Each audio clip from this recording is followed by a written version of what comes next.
first. You go ahead. That's fine.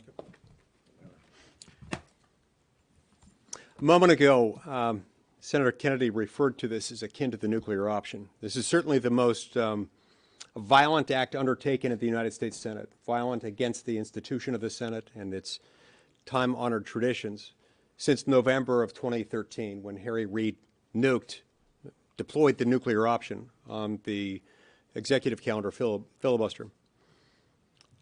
In a sense, this is even more serious. On the one hand, we deal more frequently on a day-to-day basis with the filibuster. But on the other hand, in this respect, this effort to nuke our traditions is even more serious here, because unlike the filibuster, which is rooted in tradition, in our rules, this one's rooted in the Constitution. Article 1 gives the House the sole power to impeach and gives the Senate the power and the duty to conduct trials of impeached officials. There have been 21 sets of articles of impeachment passed by the House of Representatives in the history of our republic. And I believe it's 17 out of those 21 cases where the Senate conducted a trial, and those proceedings culminated in a verdict of guilty or not guilty. And the remaining 4 cases, the Senate didn't conduct a trial and didn't reach a verdict of guilty or not guilty, but only because between the time when the House adopted the articles and it reached or not reached the Senate, the person holding the office had either died or left office, thus mooting the case and obviating the need for a trial. There's no plausible justification for invoking any of those historical antecedents here, as Secretary Mayorkas is very much alive and very much still the Secretary of Homeland Security.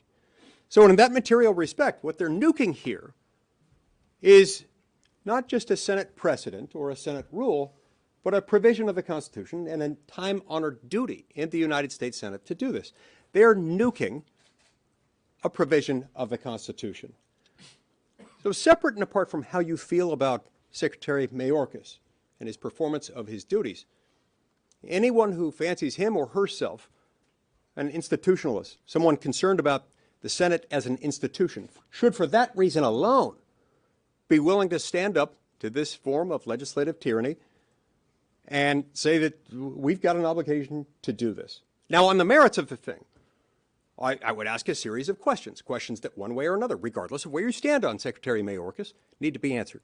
So, for example, if you think that Secretary Mayorkas has not willfully, defiantly refused to enforce our laws, then let's hold a trial.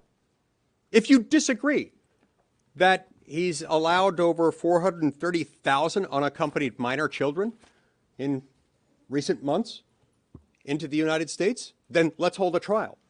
If you think that he hasn't dangerously loosened restrictions and efforts to vet people entering our country from China, including a whole lot of military-aged men crossing our border, then let's hold a trial. If you believe that we haven't seen a dramatic increase in known terror suspects entering our southern border unlawfully, then let's hold a trial. Because a trial, after all, can either acquit or it can convict, which begs the question, why don't they want to hold a trial, given that we have a sworn duty consistent with our oath to uphold the Constitution, as we're all required to take under the Constitution, to conduct this trial? We've got nearly 2.5 centuries of precedent backing up that constitutional duty. Why depart from this now? Why depart from this now, even if, especially if, you think he's innocent of the impeachable offenses of which he's been accused?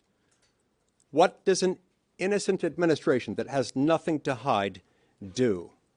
It's not this.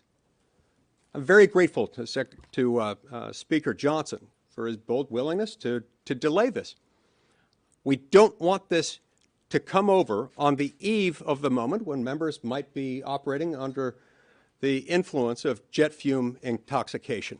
That was precisely the plan, and it's much better for us to do this at the beginning of a legislative week rather than toward the end of one, and I thank him for doing that.